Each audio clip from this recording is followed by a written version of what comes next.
Yedi sakın yarın vereyim.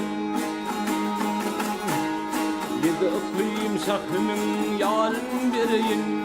Kim getirse Yusuf bilen Ahmet'i. 11 hazinanın barın bereyen. Kim getirse Yusuf bilen Ahmet'i.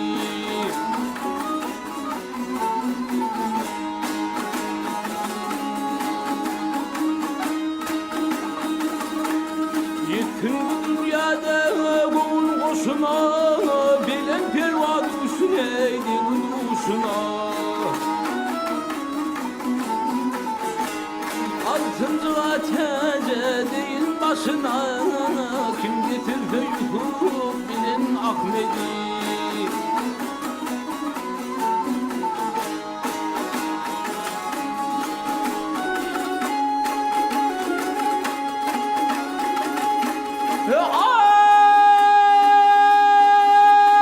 Berekede kurur tölüm dereyin, yemde kumuz altın eytanım dereyin. Dört ülkeni bilir kıydım bereyen, kim getirse Yusuf bilen Ahmet'i.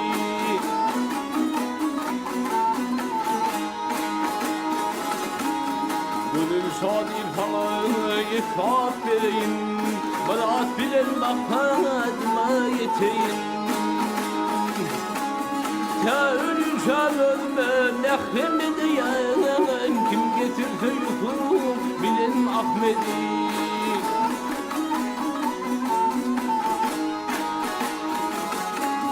Dört ülkeni bilir kıydım bereyen, kim getirse Yusuf bilen Ahmet'i.